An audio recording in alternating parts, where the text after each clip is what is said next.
Shalom Bapak Ibu Saudara yang dikasihi Tuhan. Seri pengajaran hari ini berjudul Ambisi Iblis dan Perjuangan Manusia. Saudara, ambisi iblis agar manusia berbapa padanya atau memilikinya sebagai bapa sudah terjadi sejak manusia pertama masih tinggal di Taman Eden. Doa Bapa kami seharusnya dinaikkan oleh Adam dan Hawa yang bertugas menghadirkan pemerintahan Allah di bumi. Namun ternyata Adam gagal dan jatuh ke dalam dosa. Dalam 2 Korintus 11 ayat 2-4 dituliskan demikian. Sebab aku cemburu kepada kamu dengan cemburu ilahi. Karena aku telah mempertunangkan kamu kepada satu laki-laki untuk membawa kamu sebagai perawan suci kepada Kristus. Tetapi aku takut kalau pikiran kamu disesatkan dari kesetiaan kamu yang sejati kepada Kristus. Sama seperti Hawa diperdayakan oleh ular itu dengan kelicikannya. Sebab kamu sabar saja, jika ada seorang datang memberitakan Yesus yang lain daripada yang telah kami beritakan, atau memberikan kepadamu roh yang lain daripada yang telah kamu terima, atau Injil yang lain daripada yang telah kamu terima. Perhatikan saudara, di sini Alkitab menyejajarkan bagaimana iblis menyesatkan pikiran orang percaya dengan ular memperdayakan Hawa dengan kelicikannya. Hal itu dikalimatkan dengan, kalau pikiran kamu disesatkan dari kesetiaan kamu yang sejati kepada Kristus. Sama seperti Hawa diperdayakan oleh ular itu dengan kelicikannya.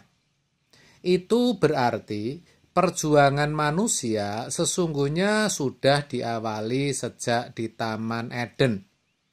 Maka akan sangat keliru kalau kita membayangkan Taman Eden itu hanyalah sekedar tempat yang nyaman, tempat Adam dan Hawa hidupnya hanya bersenang-senang, makan, minum, dan tidur dengan enak.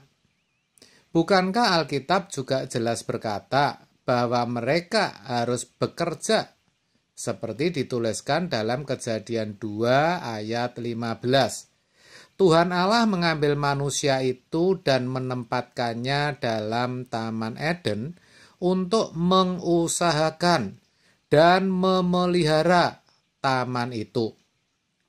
Jadi jelas mereka itu tidak enak-enak saudara. Tetapi kita melihat kenyataan bahwa setan sudah menyesatkan manusia sejak ribuan tahun. Berarti kita tidak boleh menganggapnya remeh. Iblis itu cerdik dan licik, sehingga sukar terdeteksi manuvernya. Ia bisa menyamar sebagai malaikat terang.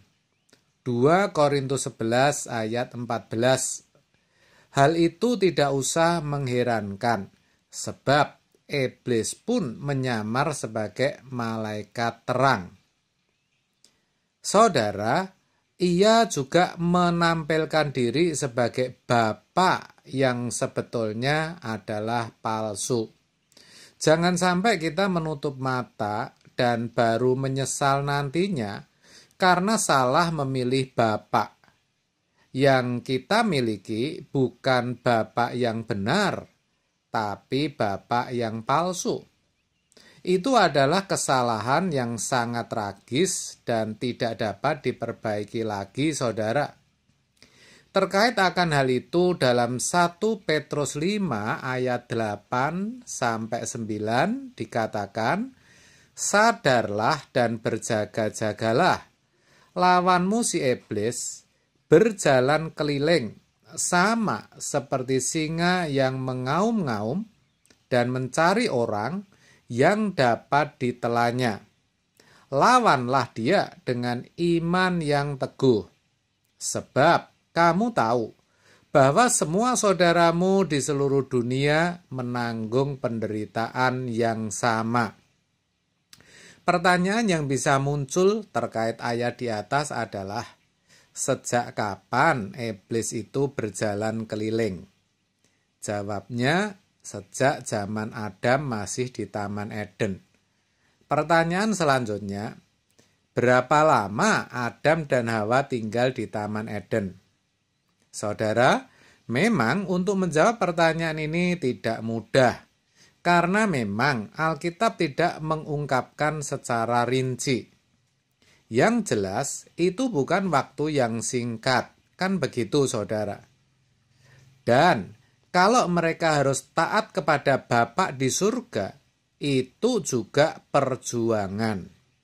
Dengan demikian, sekarang menjadi jelas bahwa ambisi iblis agar manusia menjadikan dirinya Bapa itu sudah sejak di Taman Eden. Demikian jugalah perjuangan manusia untuk taat kepada Bapa di surga. Maksudnya untuk memiliki Bapa yang benar juga sudah dimulai ketika manusia masih ada di Taman Eden. Kalau saya katakan sudah mulai sejak di Taman Eden, berarti sampai sekarang pun kita sebagai orang percaya harus tetap berjuang untuk memiliki Bapa yang benar, yaitu Bapa di surga, seperti yang diajarkan Tuhan Yesus dalam kalimat pertama doa Bapa kami.